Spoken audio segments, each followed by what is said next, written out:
Olá pessoal, vamos começar aqui a nossa correção da atividade de hoje, língua portuguesa, que está aí no caderno 1 da editora Aprender, né? Acerta Brasil, supera a ideia. A atividade 5, gente, ela traz um texto do Capitão Rapadura, né? Mino Cartoon, e ela vem trabalhando aí 3 descritores. O descritor 10, que é identificar as marcas linguísticas que evidenciam o locutor e interlocutor de um texto. O descritor 8, que é estabelecer relações de causa-consequência entre partes e elementos do texto. E o descritor 13, que é identificar efeitos de ironia ou humor em textos variados, certo? Então vamos aqui. Essa atividade 5, ela era bem indicada mesmo para ser feita em sala, porque tem muitos momentos que não dá para a gente fazer assim à distância, né? Mas mesmo assim a gente vai ler e tentar comentar um pouco, certo? Não esqueça de colocar a data aí. Ele diz: o professor dividirá a turma em 3 grupos. Impossível, né? Estamos todos em casa. Cada grupo fará uma performance, dramatização de acordo com as situações propostas e apresentará para toda a turma. Então, o grupo 1, se a gente tivesse em sala, iria preparar uma conversa, uma audiência que teriam com o prefeito, no nosso caso a prefeita, né? Para solicitar reforma, por exemplo, da quadra da escola. Gente, só adiantando, um tipo de texto desse, você ia usar uma linguagem formal, informal, certo? Então, um tipo de texto desse, quando você vai conversar com uma autoridade, ele tem que trazer uma linguagem formal, né?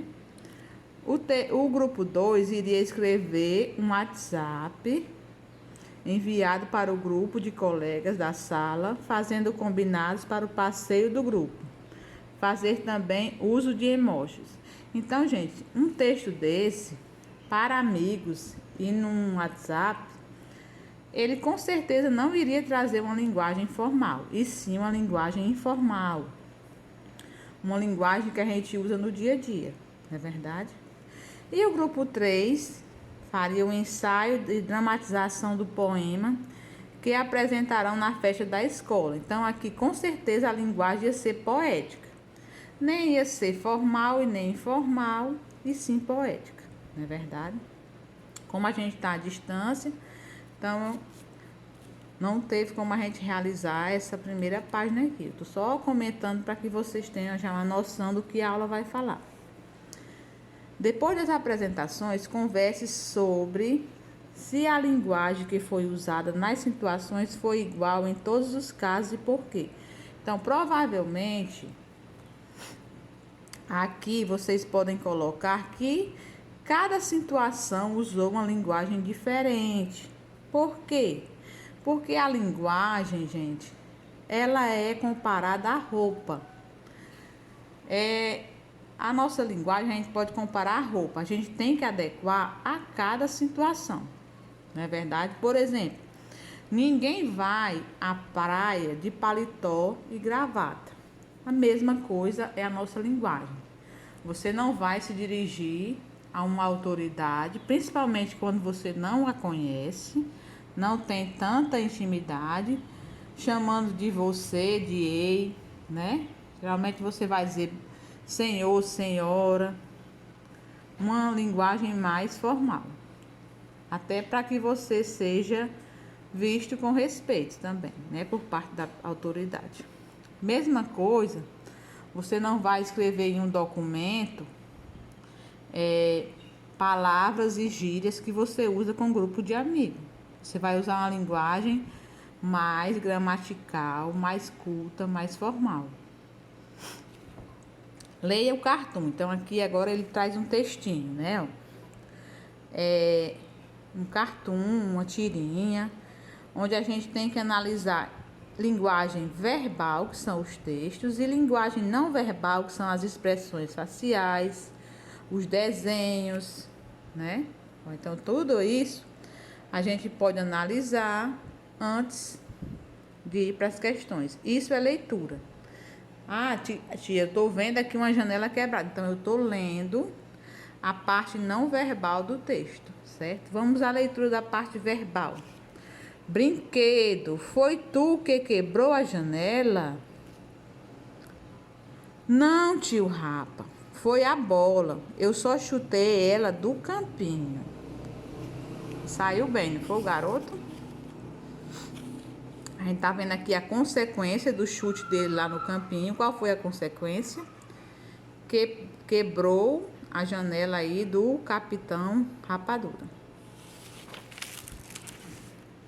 Questão 1, ele diz o seguinte: as expressões foi tu que quebrou, chutei ela, caracteriza-se pela marca da linguagem poética, científica, formal ou informal. Então, gente, informal. Por que, tia, que é informal?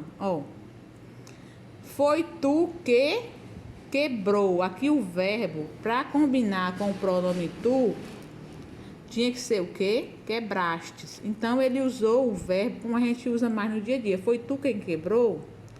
Mas se ele tivesse numa linguagem formal, o verbo, a conjugação verbal, iria combinar com o pronome. Foi tu que quebraste?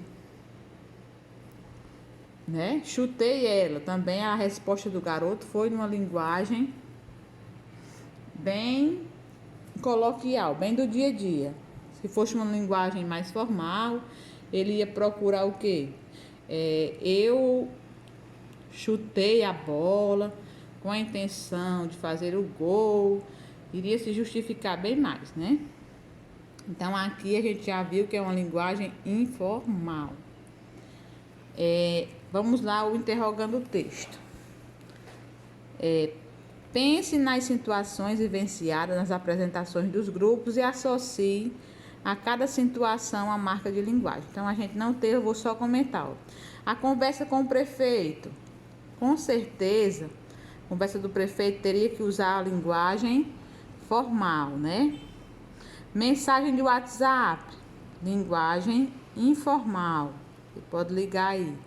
E a dramatização poética, com certeza, usaria a linguagem poética, certo? Aqui ele diz, compare cada marca de linguagem com a acentuação do texto. A qual das situações apresentadas o texto mais se assemelha? Então, como eu já marquei lá em cima, o texto se assemelha à linguagem informal. Aí ele pergunta quais marcas de linguagem poderiam ser observadas nesse tipo de situação. Então, na linguagem informal, a gente pode ver abreviações, né? Tá em vez de estar, né em vez de não é, Zé em vez de José, gírias, erros, falas do dia a dia, né? Adequações, linguagem coloquial que você usa com amigos, com familiares. Então, tudo isso são marcas da linguagem informal, certo? O nosso Fique Ligado, gente, ele é bem explicativo aqui da página 33 e da página 34. Eu vou parar o vídeo aqui e vou gravar lendo, porque é bem interessante essas explicações. Então, eu espero que todos vocês tenham lido, mas vou ler também.